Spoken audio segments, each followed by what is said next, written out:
Hey listeners, it's Paul Andriola here. Why not join our community at Small Cap Discoveries, where we offer our members direct access to some of the best microcap investment opportunities available. Our members are getting access to premium microcap financings, research reports, and direct access to management. Sign up today at www.smallcapdiscoveries.com. Hi, everyone. Welcome to the Small Cap Discoveries conference call. Today is July 25th, 2024, and today on our call we have back the CEO, Eric Ronsse, from the Good Shroom, the Good Shroom Co. The Good Shroom trades on the TSX Venture Exchange under the symbol MUSH, and it also trades on the OTC under TGSHF. The company is currently trading at 10.5 cents with about 51 million shares outstanding, or about a $5 million market cap. I'd now like to hand it over to Paul Andriola. Thanks a lot, Trevor. Yeah, great to have Eric back. Eric, we spoke, I'm going to say almost a year ago. So we always try to get companies back to get an update and get to know exactly what progress we've made over that time frame.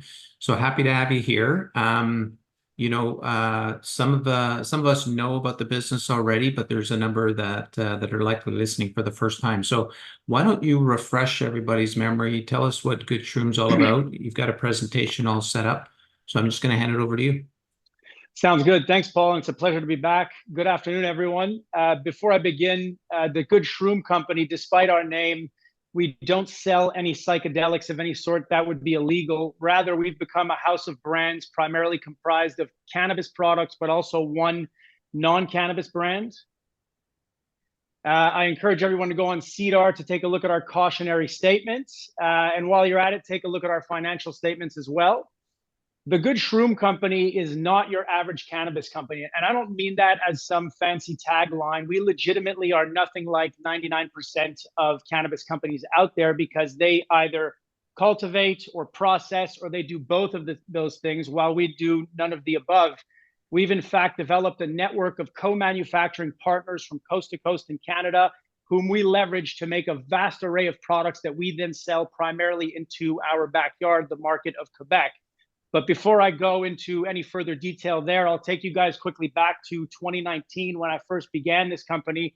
We didn't have a cannabis company at the time, a cannabis license at the time, excuse me. And we commercialized our first line of functional mushroom beverages. We subsequently obtained our cannabis license. And when we did, it became clear to me that cannabis was really the low-hanging fruit and where we would make the most amount of money as fast as possible. So naturally, I shifted the vast majority of resources towards that division of the company. I want to sort of bring you guys back and take a look more of a macro view of cannabis in Canada. So from inception to the end of 2023, the industry has sold $16.5 billion worth of cannabis at retail.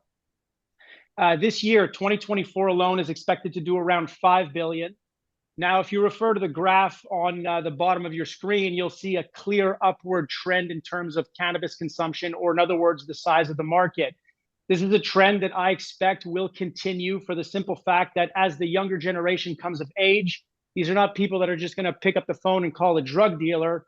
Rather, they'll walk into a store the same way they walk into Walmart to buy what it is they want and then walk out. So I just want to make sure that cannabis investors out there understand that the cannabis market, the underlying fundamental business of cannabis, where people are consuming cannabis products, continues to grow.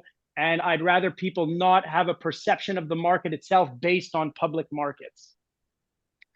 Now, I want to take you guys into the market of Quebec, because this is where we do 90+% of our sales. It's Canada's fourth largest market, representing about 11% of total cannabis sales in Canada. Translated into numerical terms, it's a market that's a little over $600 million a year. Now, to understand why Quebec is a significant market for us, and why it's a different market than other places in Canada, you have to understand that to sell in Canada, you need to obtain a license from the federal government, Health Canada. However, distribution of cannabis is regulated by provincial governments. So Quebec is different than Ontario, is different than Alberta, and so on. And so I'll use Ontario as an example of how distribution differs from one province to the next. In Ontario, think of it like an hourglass, where at the top of the funnel, you have all the licensed producers, we being one of them, that want to sell products to the middle of the funnel, which is the Ontario Cannabis Store, the OCS. The OCS, once products are purchased, then sells it to the bottom of that hourglass, which is all the privately owned retailers, of which there's about 15 to 1,800 in Ontario, which is Canada's largest market. Quebec, on the other hand, it's more like a standard funnel where you have the LPs, or the producers rather, at the top selling into the center of that funnel, which is the government of Quebec. And they are the be all and end all of everything cannabis exclusively in Quebec. So they own and operate all the retail stores, of which there's 97, so a fraction compared to Ontario. It's also more of a conservative approach in Quebec.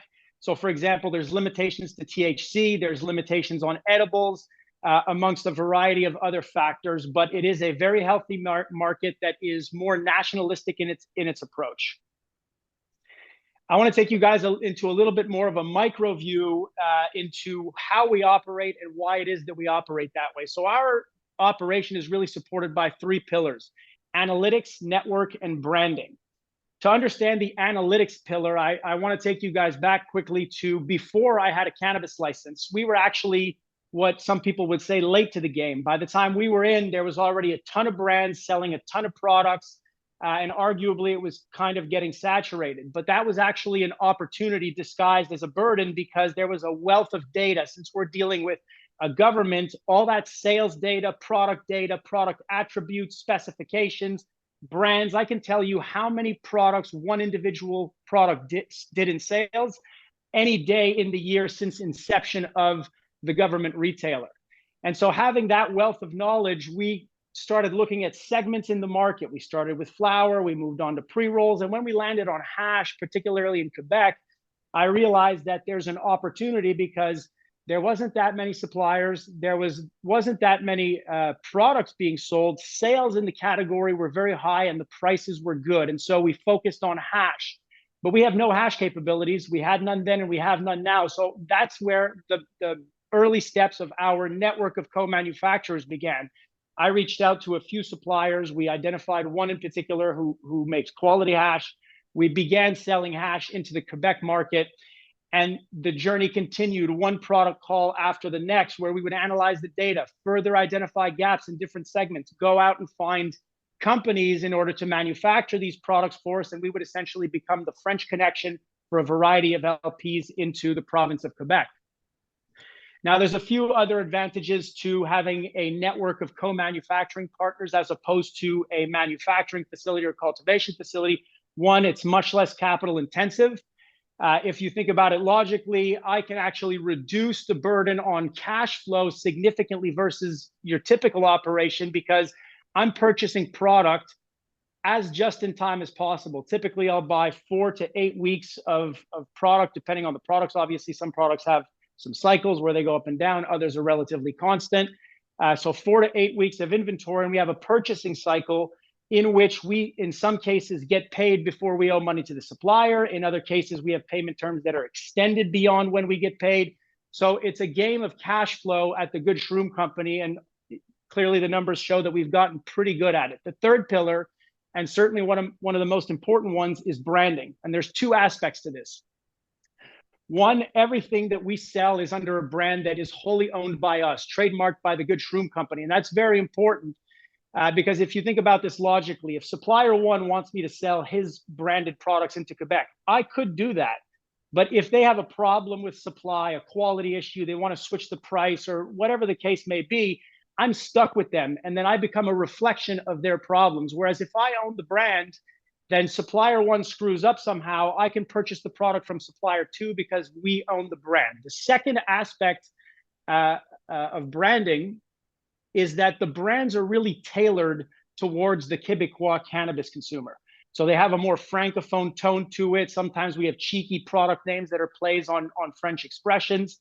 And so we have brands that really speak more to the market because this is our backyard. This is the market that we understand best. So those really are the 3 pillars of our operation. Now we have the first brand that we commercialized before we had a cannabis license that I mentioned vaguely earlier, Tonan, which is a line of functional mushroom beverages. So they're all soluble, meaning instant beverages that you just put in a cup, mix in some water and enjoy. They're all organic certified. They all are further fortified as wellness beverages by adding a dose of probiotics and functional mushrooms to them. So it's really a brand and product that appeals to the more health and wellness oriented consumer out there. We began this online in Canada, moved into a few retail stores in Canada, and then into the US. And then when we obtained the cannabis license, this really took a back seat. We stopped paying attention to it, but to my surprise, it began to grow organic. Minimal growth, but still organic growth. Customers were out there purchasing, and we've amassed a loyal base of customers that are very vocal about their love for the product and the brand. In fact, a few weeks ago, I received an email from a lady who was super proud and happy to say that she had made a matcha latte ice cream, and she was happy that her kids were consuming it. And so when you have that level of engagement from your customers, that's something that you need to capitalize on. So now that we are, or have been, and continue to be cash flow positive, our operation is underway. We're going to start focusing a little bit more effort on the Tonan brand to attempt to develop it a little bit further. Oh, sorry. Here's a few of our cannabis brands. So to the left of your screen, you see Nordique Royale. This is the hash brand, the first hash brand that we started. And then having experienced early success with one of the first 3 products that we launched, it really resonated. It became a top 10 selling product in Quebec. Naturally, we doubled down, began selling more hash, and then expanded into hash-infused joints and cannabis flower and so on. To the center of the screen, you have Velada, which is really more the health and wellness-oriented brand. So we sell CBD capsules, which are doing quite well, a variety of teas. And then to the right of your screen, you have OG Jerk. And again, one of the differences in Quebec is in the way that they distribute and the products that they accept. So edibles is something that began in Quebec much later than everywhere else in the country. And one of the criteria that they have is that the edible products must not appeal to children in order to be sold, which was a huge burden to most companies that make edibles in Canada, because they make the typical edible that you would associate to cannabis, gummies, cookies, candies, brownies, that kind of thing, which none of which are permissible in Quebec. And so I saw this as an opportunity, and we went to the drawing board and started looking at, well, what could we sell in Quebec that doesn't appeal to children? One of those products that we pitched, THC-infused beef jerky, which they chose to onboard. I had zero expectation because there was no data to support any kind of forecast or anything like that. And to my surprise, it took off like wildfire, and essentially it just climbed right to the top. And it continues to be in the top 5 products, depending on the week. It made all the tabloids when we started. It was in the Gazette, a bunch of local publications, online, and in the newspapers. So having seen that success and that consistency in sales, the following product call naturally said, we're going to double down on this. But at that time, I realized I sort of pigeonholed myself into the brand name OG Jerk, which really can only support a beef jerky. So we created Le Petit Snack, which is a bit of a play on a local cannabis consumer's expression, under which we sell THC-infused peanuts and pepperettes. So while edibles remains a small segment of the Quebec market, at least as compared to cannabis flower, pre-rolls, and extracts, it's a small category that we dominate that continues to increase. And it's a very secure position for the company, for the simple fact that since the SQDC, which is the government of Quebec, owns and operates those stores, they all look relatively the same, and they all have exactly the same size section for edible products. And so they can't really bring in more products. And since ours are top tier products in terms of sales compared to others, we feel it's a good thing for us continuing into the future. Now, I think you guys have probably understood Quebec is an important market for us, doing 90+% of our sales here. And these things are probably all great when I say them, but I prefer to have the numbers speak for themselves. So the 3 pillars in this strategy that we have has resulted in what you see on your screen. So if you take a look at that graph, in January of 2022, we sold our first cannabis product. That's around two and a half years ago, so a very short period of time. By the end of July 31st, 2023, which is our last fiscal year end, we did around $4 million in sales. Our last 5 consecutive quarters are net profitable. We began with 3 SKUs in January of 2022, and we have north of 30 SKUs in date of today. You can imagine that when we showed up and there was already a vast array of brands selling in Quebec, with the limited marketing that we're allowed to do legally, when you're a new brand, it's difficult. When there's already consumption habits that are in place with consumers, they have the products that they like, in order to entice a consumer to come to your brand, it's quite difficult. Typically, it takes a little bit of time to get some momentum before you get known. So in this 2.5 years, we've only just begun. We're just starting to have some wind in our sails. And we're actually now at a point where we only represent, or at least at the end of 2023 fiscal, we represented 0.67% of the entirety of the Quebec market. I don't think it's unrealistic for us to multiply that into the future with the strategy that we have in Quebec alone. Now, our ambitions go beyond Quebec. And it's important for everyone to understand that while we have a competitive advantage in Quebec, that being that we understand the market, we're in tune with consumption habits, we have our 3 pillars of strategy, we have out-of-province LPs that see us as the French connection. That's something that we're going to double down on, but that's something that is not competitive for us in Quebec. You have to identify your strengths and your weaknesses on a per market basis. And so if I take, again, Ontario as an example, anytime I get on the phone with the Ontario Cannabis Store or a cannabis retailer in Ontario, and I'm telling about a fantastic new flower or a pre-roll that we have, I mean, these conversations are typically very dull. They're jaded. They've heard it all before. They want nothing to do with it. They're pitched traditional cannabis products every day, and they're already selling only that. And so the approach needs to, for me, the expansion out of Quebec into other provinces needs to meet 2 criteria. And we're just beginning to do this. Number one, it needs to fit that data analytics model that I spoke about earlier.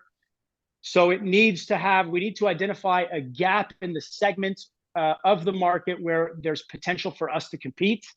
And second, it needs to be an innovative product that retailers and the OCS alike, or whichever government we're talking to, has not been pitched 1,000 times before us. We happen to have one product that meets that criteria throughout Canada, which is our THC-infused beef jerky. And so we've begun to sell that product in Alberta. It's doing quite well there. I will be taking part in product calls across the country for that product as they come around over the course of the next year or so. There's also some other products that we may decide to list based on the criteria that I mentioned.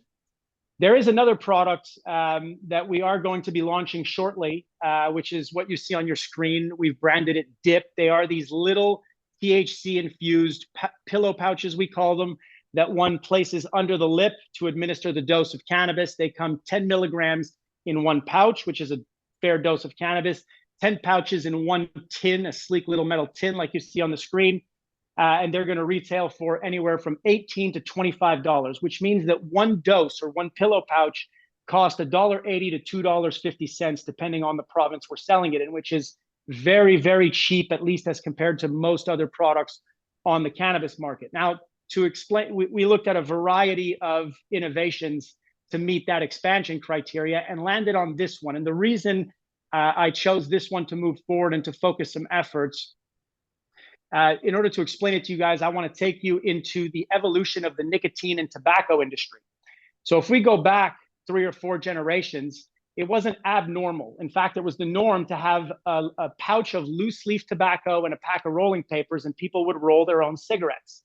If you fast forward a generation or two, my generation, we had packs of pre-rolled cigarettes, Players, Du Maurier, Benson Hedges, whatever. You fast forward again, and you have a market that's dominated by vapes, vape products, the Juul product, all kinds of vaping stuff with nicotine in it.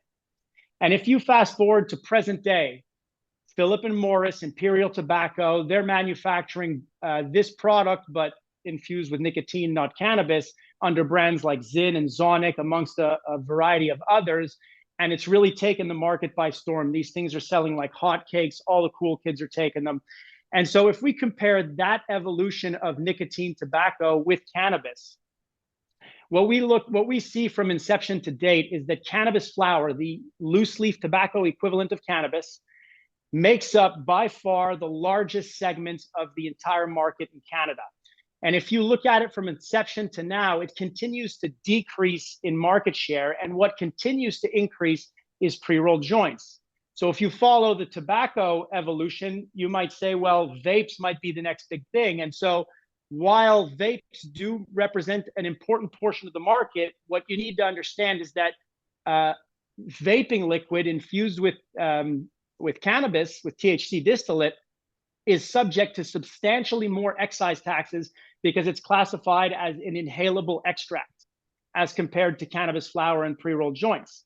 So when we look at pouches, they're actually classified as ingestible extracts, which makes them subject to substantially, and I mean really substantially, much less excise duties as compared to cannabis flower or pre-rolls, which allows us to price this product very competitively.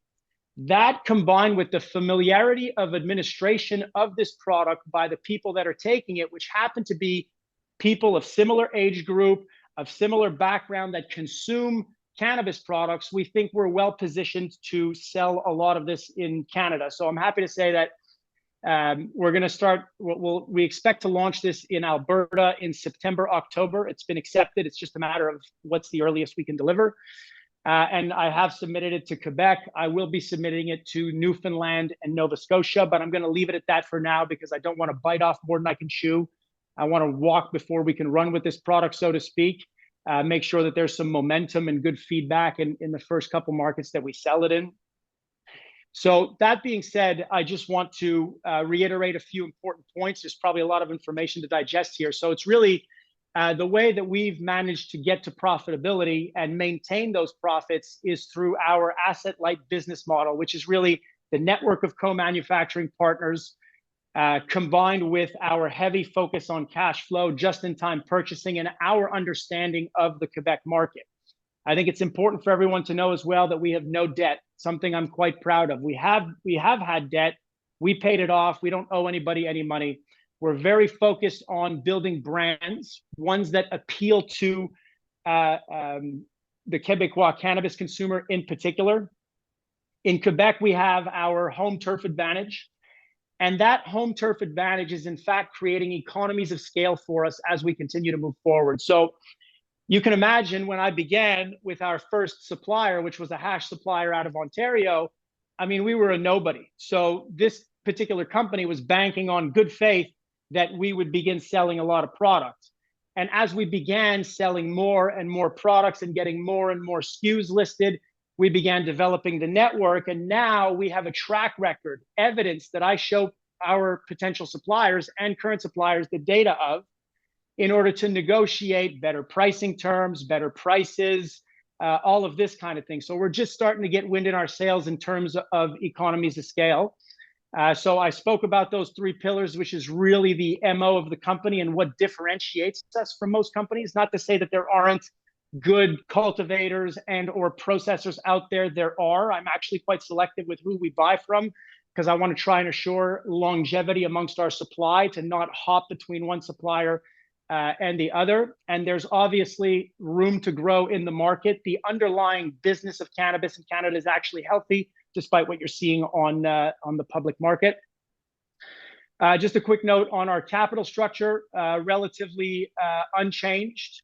So we have just north of 50 million shares outstanding. On a fully diluted base, less than 55 million shares outstanding.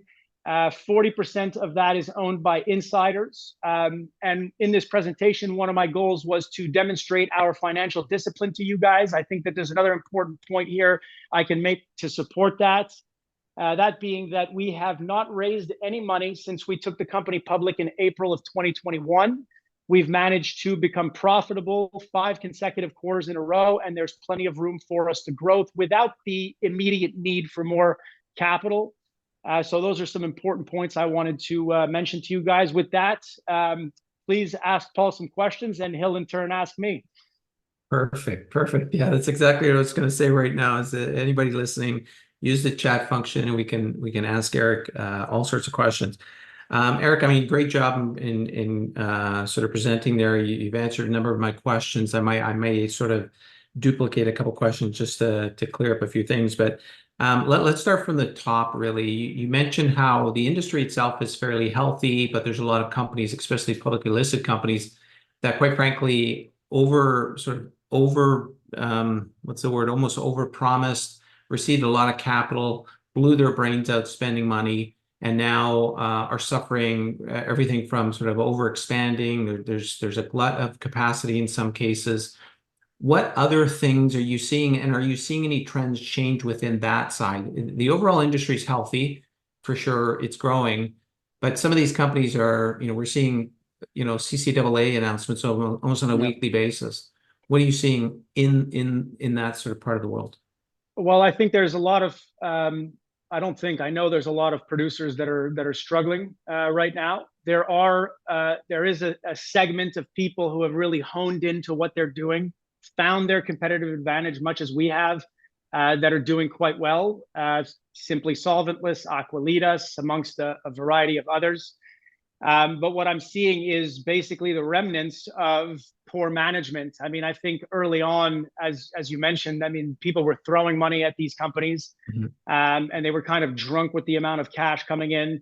And the result is what it is now. I mean, they overhired, they poorly hired, they invested a lot of capital in these behemoth operations, and to keep these behemoth operations running, it costs a lot of money. So you need the sales to back that up, and there's then a lot of margin compression and price pressure, not in particularly in Quebec, by the way, which is another advantage of our market, but we're seeing it a lot, in particular in Alberta and in Ontario, where a lot of producers are competing to convert inventory into cash just to stay alive, which doesn't poise very well for people who are actually trying to run a business and doing a good job of doing it. So I think from a market perspective, we're not out of the woods, certainly not. There's turmoil in the industry, there's blood in the streets, but I will say that when the smoke settles, there will be a variety of companies left standing, and those companies will be poised to succeed tremendously in the future, for sure. Now, there's two things that I'm really intrigued by with your business. One is just how you described it. You're the Quebec connection. So you guys have a significant expertise in part of the Canadian market that is very different than the rest of the market. So how do you continue to take advantage of that? And I guess the other part of that question is there's a lot of outside players that want to get into Quebec, and how do you take advantage of that? Absolutely. Great question. So a lot of companies have tried to sell in Quebec. Some of them have succeeded with a few products. Typically, they'll try to list as many products as possible, but they'll treat Quebec as a secondary market. And Quebec, as I'm sure you all know, is very different than the rest of Canada. And so Quebec is not a market that you treat as a secondary market. There's different limitations. There's different consumption habits. I'll give you an example. It's the fourth largest market in Canada, but by far the biggest hash market in the country by a long shot. And so consumption habits, just that example to demonstrate that consumption habits vary. Furthermore, the Quebecois cannabis consumer is very much in tune with his sort of perception of the industry. And so there are local brands that have a more francophone approach to products, that are more in tune with the flavors that sell well and that kind of thing. So you have to treat that market with respect. And so when there's some suppliers that I approach and they say, well, we already sell in Quebec and it's not doing very well for us, usually what I'll do now that we're 2.5 years in here, I'll take a similar product to theirs that we sell and I'll compare it, and I'll tell them, hey guys, take a look at this. While you guys are kind of stagnating and going down in terms of sales, we continue to increase with similar products. That's how I sort of get their attention to come into the market. And so the type of deals that I'll strike with these guys it always revolves around the same terms, although it differs obviously from one supplier to the next. Once they start seeing the sales and the potential, they'll say, okay, but I want to supply you exclusively. I'll say, no problem. I'll purchase from you exclusively, so long as the quality is where it needs to be, the price doesn't change, and you're able to supply consistently. If they meet those three criteria, we continue to purchase from them. If they break those three criteria, and it has happened, then we always have a plan B that we could fall back on that's not only willing, but is eager to sell to us, to sell product in Quebec. Of those players that don't sell in Quebec currently, it's a different market to navigate in the way the product calls are done. They have a high preference. You can imagine Quebec is very nationalistic, very French pride kind of thing going on. And so they have a high preference for doing business with local LPs, which is great. Now, for us, of course. Now, the main thing with that is essentially that you have other players in Quebec that could try to do something similar to us, but they're burdened by their own operation. Think of it this way, Paul. Let's say you have a cultivation operation. You're confined by those four walls and a roof. So you de facto become a cannabis flower brand. Likewise, if you're a processor, and you happen to know how to make rosins and resins, well, you de facto become an extract brand. So we have no such limitation in reality.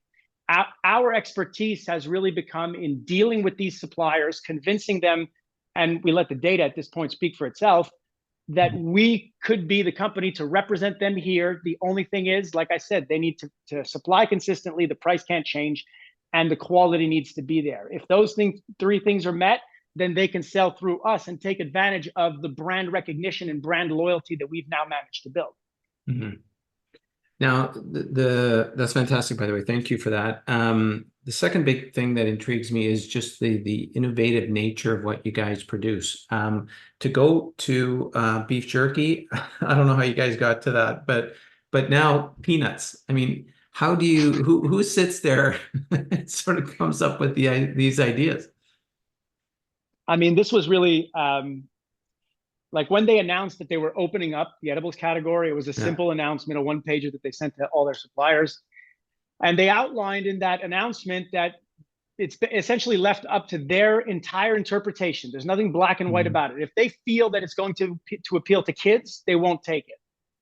And so we started looking at, well, what doesn't appeal to kids in reality? And I argue that beef jerky does, but they didn't think so, and that's perfect for us.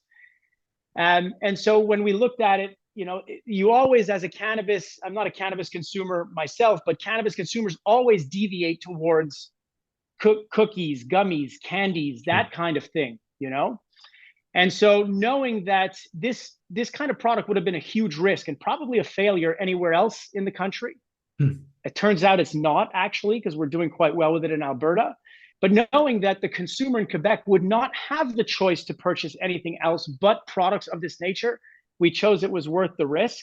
And I mean, some of the ideas, Paul, we had crunchy coated peanuts, beef jerky, we had macaroni and cheese, we had these fruit leather balls. I mean, like, just crazy stuff out there. They came back with the beef jerky, and like I said during the presentation, I mean, I was very surprised this stuff took off. And people are quite enjoying it. And we've Le Petit Snack and OG Jerk have, and we had this on Reddit, an employee of ours pointed out the other day, we've become known, what they say in French, le roi de l'apéro, which is the king of the aperitivo. So you have your beef jerky, your peanuts, your pepperettes, and I guess people are having a drink around the table, consuming cannabis while they're at it. So it's great. I think you sort of kill two birds with one stone. Usually when somebody gets high, they get the munchies. So you're kind of covering both at the same time. Very, very ingenious. No, it's fantastic. So listen, let's. Sorry about that. Something just popped here. Let's talk about some of the challenges you face. What sort of things do you sort of struggle with, or what keeps you up at night? Well, if you take a look at our financial statements, I'm obviously content that we're cash flow positive. I'd love to be making a lot more money, but in this industry, I think being cash flow positive and have profits that growing is an achievement in and of itself. That said, one thing that has kept me up, but we've found the solution now, is if you take a look at our last 4 or 5 quarters where we're profitable, those profits actually kind of stagnate. And that bothered me because in Quebec, you have the opportunity there different also in that there's 2 product calls a year. So you have the opportunity only twice a year to increase your market exposure. Okay, so judgment on one quarter versus the next is good, but in our case, it should actually be 6 months or year over year. But what bothered me is that from 4 and 3 quarters ago to 2 in last quarter, was relatively stagnant. And so I went back, and despite the fact that we ran the data analytics the same way that brought us to where we were at a year ago, we were relatively stagnant over that time. Now, I do expect, by the way, our sales, I mean, if you calculate the last 3 quarters in the year, we're roughly at par with where we were the entirety of last year. So there is definitely growth there. And the expectation is such that we have our first fully profitable year.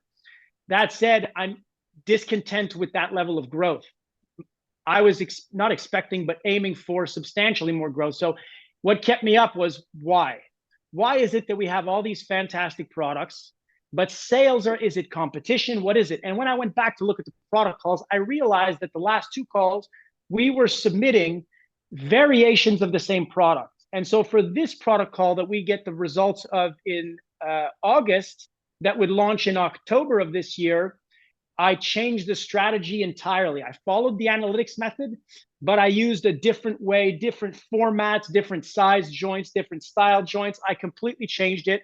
And I'm surprised that the SQDC, or the government of Quebec, I should say, has already reached out to me asking why it's so different, but pleasantly surprised. And so, my expectation is that we continue to grow as we were a year ago. Obviously, that coupled with the expansion. Another thing, to be honest with you, that's keeping me up, Paul, is that while we have the expansion initiatives that I spoke of, and I think those are safe and good bets that we're making, we do have a plan to eventually go into the US, starting by one state, and I'm having trouble grappling with the legality of it, and I'm wondering if it's worth doing it. That's kind of keeping me up. So yeah, to answer your question, those are the two things that that I ruminate about, let's say.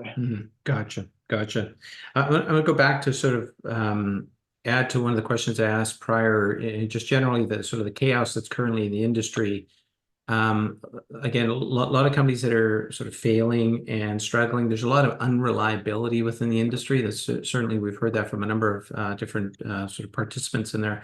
But how do you specifically take advantage of, call it, the chaos that's out there right now? You're not necessarily in a position to do M&A, but there's got to be other opportunities for you to navigate that chaos. Yeah, there certainly is. A lot of it has to do with the price of material input. So for example, I'll use one of our products, Cherry Blossom, a CBD flower. We used to pay $1.25 a gram for that. We're now purchasing it for 50 cents. So it's fantastic. There's a lot of that going on. Furthermore, in many cases, my suppliers will handle the entire manufacturing from A to Z, as opposed to me purchasing something, sending it to them, and having them process it. So with those suppliers, I have, volumes continue to increase. We get more products in and so on. And so when I show up to renegotiate payment terms and prices that we pay, a lot of them I've developed good relationships with. They'll tell me flat out, Eric, the raw material input is going down in price, so we can afford to offer you substantially more. In fact, in some cases, they've told me, and I don't know if it's entirely true or not, but they're passing on the margin. Nonetheless, our margins continue to increase. So there's certainly that advantage. Unfortunately, you're right. We're not in a position where M&A is really feasible for us, considering the cash on hand, considering the price of the stock right now, all of that kind of thing. So yeah, I mean, there are advantages out there. And then the obvious long-term advantage is that there's a lot of companies that won't be here tomorrow that are here today. And so I'll use Bazam as an example. They were one of the earlier large disasters, NCAA, all of that. They owed $12 or $14 million in excise, I think it was. And so they're a significant player in Quebec. In fact, they compete directly with us in terms of hash. And so I was quite annoyed, to put it mildly, when I found out that they're NCAA and they owe $14 million in excise. They're not supposed to be operating because of the excise owed, yet here we were, excise paid in full and on time, and they're competing with us, pushing the prices down and so on. So I found that unfair, but eventually that will be taken over by another company. Maybe listings will be lost, and so it'll make more room and more market share for us. So we're here to stay, of course, and I think that the longer term, the better it's going to be for companies that stick around. Okay, so I mean, you have cash, but not a lot. But what would you do if all of a sudden magically you had significantly more capital? What does that do for the business? Well, I would certainly procure more inventory, because running just in time the way we are now is quite intensive. Although it's healthy, and maybe I wouldn't even do that because there's almost no burden to cash flow. I would probably go out looking to acquire listings and brands in very specific markets, something with which we have the capability of fulfilling through suppliers, or acquire the actual manufacturing capability. because that's always an option down the line. I mean, there's going to be operations and equipment and staff with the knowledge and the know-how without a job sooner or later. I mean, we're seeing it happen now. And so I think that there's operations and equipment and personnel that's going to be picked up for pennies on the dollar, at least as compared to what it was 3-4 years ago. So that is certainly a possibility. And then, yeah, I'd say an expansion into specific states in the United States. Mm-hmm. Gotcha. Okay, why don't we open up to some of the questions that we've got here? And I see a couple statements, which I'll try to see if I can understand here. Okay, here, let me go. Okay. I can't even pronounce the name of this person here. From the most recent quarter press release, the company will begin refocusing its efforts on its wellness beverage line as it is now has the capacity to do so. Might the company develop additional beverage brands, and specifically, to what degree, if at all, is the company considering hemp-derived THC canned beverage? Sorry, Paul, you were cutting out there. You mind repeating the first part of that question? Sure. It's based on the press release, a recent press release that the company, I'm assuming they mean your company, will begin refocusing its efforts on wellness beverage line as it now has the capacity to do so. Might the company develop additional beverage brands with THC? Yes. So we will not be developing. How can I put this?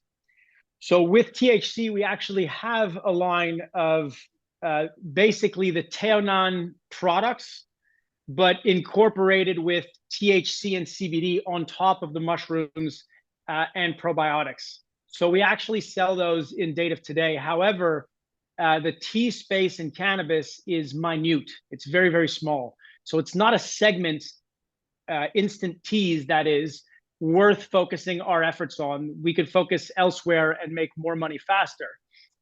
That said, I think there's a significant opportunity in the longer term in the ready-to-drink beverage space incorporating THC. There's a few suppliers out there, Canopy. There's one that was an astronomical failure. I forgot what, I think it was Molecule or something like that. Mm-hmm. That unfortunately didn't pan out too well. But yes, there's an opportunity, and that's in fact something that I was looking at. If ever there's a bankruptcy or something doesn't go right in the beverage space, I think there's a big opportunity in cannabis beverages. There's very few companies actually focusing on this. I think they haven't got the branding right. They haven't got the dosing right. They haven't got the flavors right. There's a variety of opinions I have on this. So if that comes around, we will. We won't be, however, investing insane amounts of capital into a beverage production line per se. Now, outside of cannabis, the Tonan brand, we do continue to, or we just started, like, for example, we added a new product to it, a coconut creamer, which is just a coffee creamer, which was purely by demand from our customers. Like, we have somebody who handles the customer service, and they kept saying, well, I love the coffee, but I prefer my morning coffee. Why don't you make a creamer and make it super healthy the way your beverages are? And, you know, these kind of comments kept coming in. So I said, you know what, this is easy. Let's just do it and sell it. We began selling it. It's doing well. Online's raving about it. So there's opportunities, I like to call them brand extensions to the Tonan brand, that we eventually will be doing. Mm-hmm. Gotcha. Okay, so another question along those lines. In 2021, the company's 3 to 5 year vision included distribution into more than 10,000 retail locations across North America. What is the present outlook for North American distribution?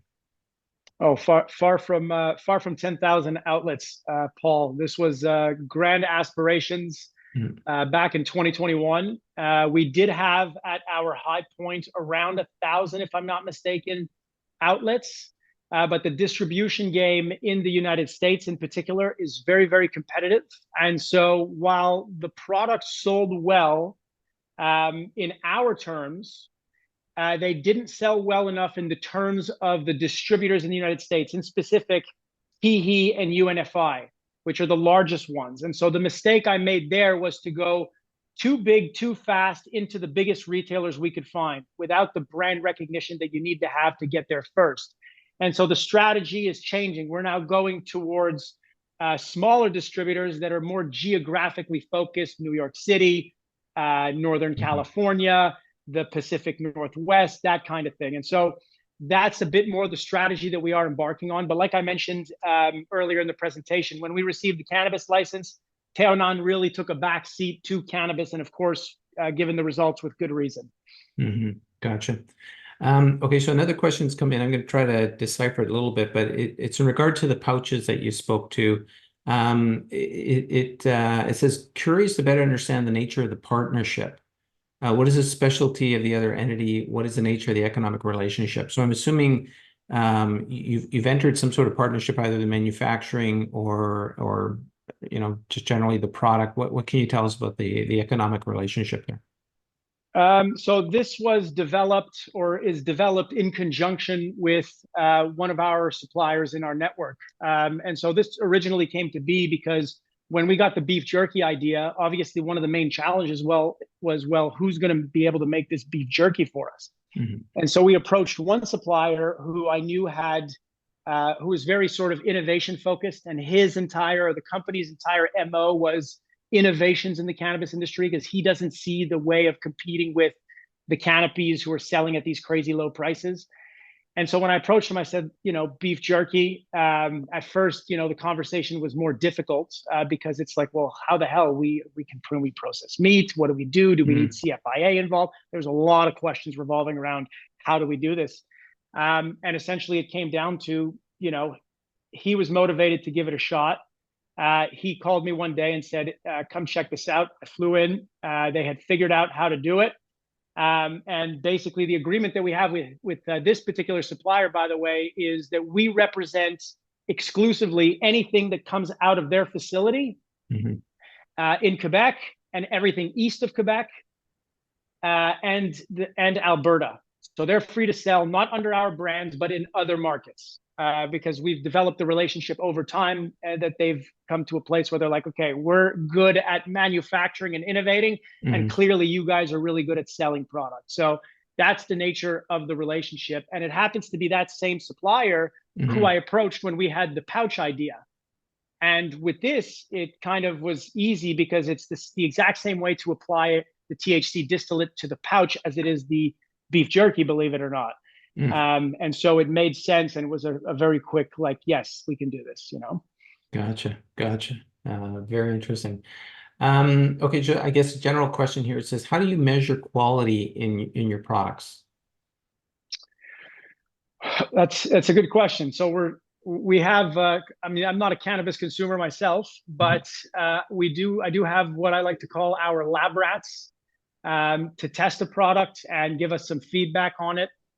But really, it's also all really available in the data. Like when you analyze that data, you can draw several conclusions, some of them about the quality. So if you look at a product and you see that it's priced at a price that's not super competitive, and this product versus a similar product under the same brand of one of your competitors outsells it, and then you look online, you see people enjoying the quality of it, the flavor of it, you look for those attributes, then I'll purchase one of these, and we'll try to mimic something similar, but have a touch that makes it different and better, in our opinion, than what it is we're analyzing. And so a lot of times you have to understand that I'm not just taking products from all over the place and trying to sell them in Quebec. It's literally reverse engineering it. So I gather the data, look at the products, look at the feedback, and then we say, okay, we're going to go for a 2-gram hash that's going to be dark and malleable. It's going to come from a hazy strain with a hint of blueberry, and we're going to get that product. We're going to use this type of strain, and we're going to extract it with an ice water extraction or a hydrocarbon extraction, or whatever the case is on this particular product. And then I go back to my co-manufacturing network and I basically say, hey, can you make this? And the answer 9 times out of 10 is absolutely, we can make it. When do you need it? You know what I mean? So that's the nature of the relationship and how we go about developing products and plugging them in to get listings. In talking to a number of other companies as well in the industry, it seems like one of the impediments to further growth is working capital. How are you guys positioned working capital wise, inventory, things like that? We're very well positioned. You know, someone who doesn't understand the business model might look at our company and say, "Whoa, you guys don't have that much cash." But in reality, you know, it's like I was explaining. If we try to run inventory as just in time as possible, so that's 4 to 8 weeks of inventory that I'm purchasing at once. Now, keep in mind, we have more than 30 products that we need to manage that sort of procurement of, and so it becomes a game that we've mastered, the cash flow game, I call it, where you have the SQDC, or I should say the government of Quebec, that pays us net 30. Sometimes they are late and it's net 45. And then I'm on consignment with some suppliers where I pay them when I get paid. So that is zero impediment to cash flow. So working capital is unaffected there. In some cases, it's net 60. So if I ship product week 1, by the way, in Quebec, we sell product every week. The burden of shipping product to the 97 stores is on us. So I'm paid every single week for products that I shipped 30 to 45 days prior. So if I'm purchasing 4 to 8 weeks of inventory for any one product and my payment terms are net 60, I might already have been paid 75% of that inventory before I owe it to the supplier. You know what I mean? So we have a sort of matrix that you know, it sounds like it's complicated, and it is. But we've sort of mastered it where working capital is not at all an issue because the payment terms are in our favor versus the terms of receipt from the SQDC versus the quantity of inventory that we purchase. And at this point, our suppliers are used to it. I know that a lot of them, they're trying to get economies of scale. And so they are manufacturing these large lots and literally just shipping it to us as we need it. And then we play the same game with them where we pay them as the product comes in, depending on the payment terms, of course. Gotcha. That makes sense. Okay, so back to sort of the whole mushroom piece of the business here. It says, any of your products using mushrooms that are hallucinogenic? The answer is no. Anything hallucinogenic would be illegal. We don't do anything illegal. We play by the rules, and so the answer is no. Gotcha. Perfect. Okay, so you know, again, we're all investors here, kind of looking at the company right now. When we're looking at the business, what do you think is the most important metrics or milestones or even catalysts that we should look forward to really understand kind of the success of the business? I would say certainly the financial statements. So we end our 24 fiscal year the 31st of July, right around the corner. So that'll be due latest 120 days thereafter. Q1 of next year also. I would say some catalysts are the results of the financial results post product calls in Quebec in particular. So for example, like I mentioned, we have 2 product calls every year, and the quarters that in which those products are launched, and the quarter after that will give you a very good idea of which of those products is doing well and how well the company is going to be able to maintain its growth. Other catalysts would certainly be the dips, how those do in Alberta.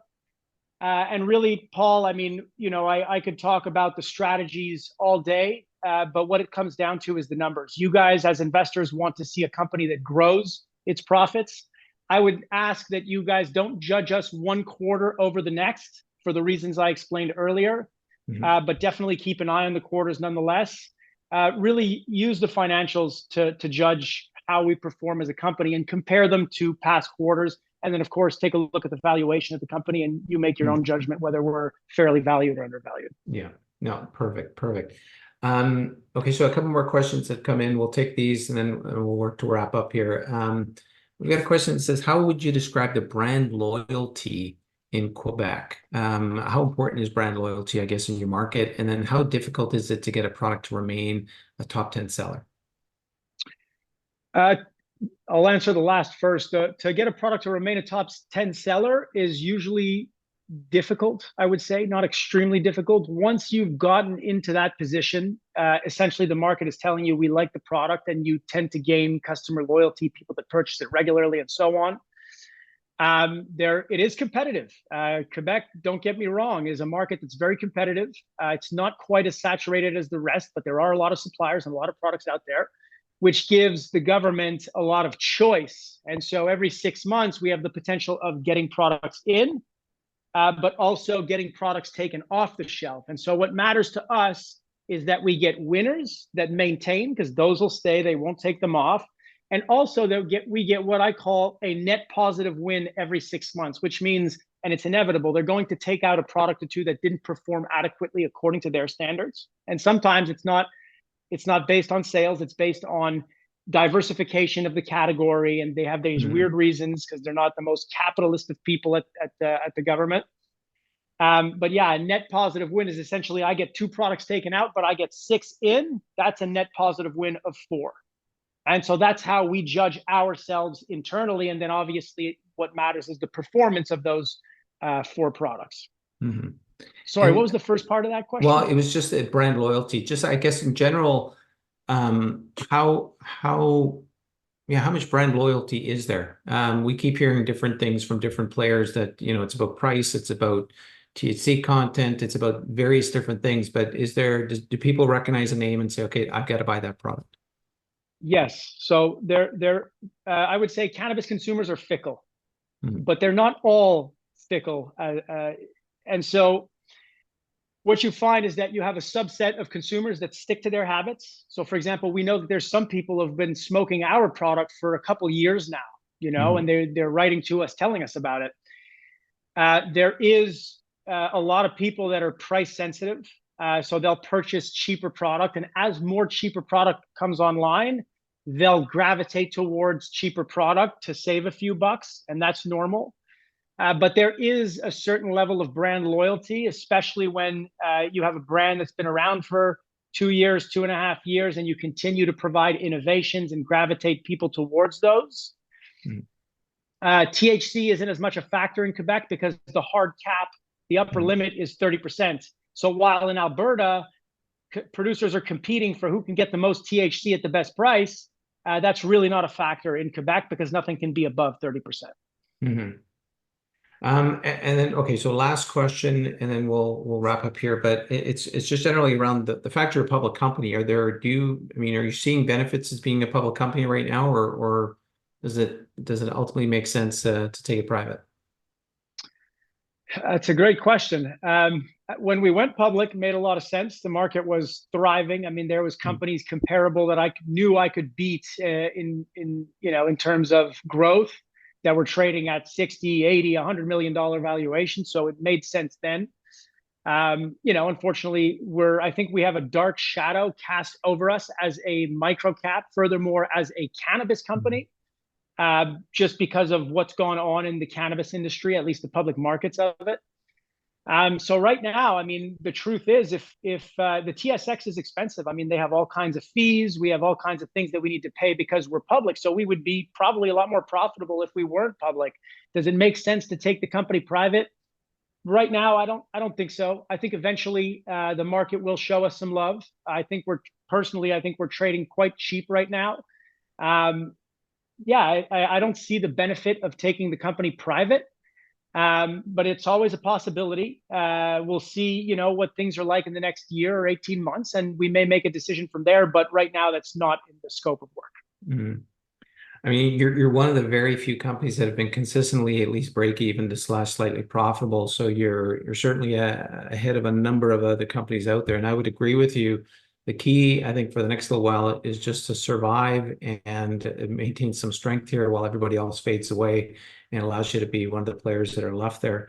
This has been great. But Eric, is there anything that we missed today, or any key message you want to make sure everybody walks away with today? Yeah, it's really just that the operating model that we have has obviously worked for us. Our main market, and I think I've drove this one home, is really Quebec, and that has our competitive advantage. But it's important to note, like I mentioned, that advantage is not duplicated in any other market, but we have a solution for that. We have the innovation that is the dips. So really what you can expect out of us is to double down on what we've been doing because it's been working. We've addressed the stagnation more or less, although there is growth, and I consider it more or less stagnant. We have a solution for that. Now, keep an eye on us. Look at those financials. We owe them before end of year, both Q1 and our year end. So look out for those. And yeah, that's it. I'm available if anybody wants to know anything else. Perfect. I appreciate it. I mean, what I love about you guys is you're kind of off the wall innovative here, and you're creating a lot of great and interesting stuff. I guess one last question is poutine. When are we going to have a cannabis infused poutine? I think it could be a big hit. If you guys can do it with beef jerky, you'll be able to do it poutine. Yeah. You want to hear a good one? There's actually a company, they're bankrupt now, but they tried to launch a powdered THC infused poutine sauce. They gained a lot of notoriety, but the product unfortunately it's a failure. Yeah, didn't work. Yeah. But yeah. I could see that maybe that's not a good idea then. Okay, I'll leave it to the experts to keep coming up with good ideas. Perfect. This is great. We've been speaking with CEO Eric Ronsse of Good Shroom Company, symbol MUSH on the Venture Exchange. Eric, it was great catching up. A lot of fun, and look forward to catching up in the future. Thank you, Paul. Pleasure to be back on. You got it. Bye for now.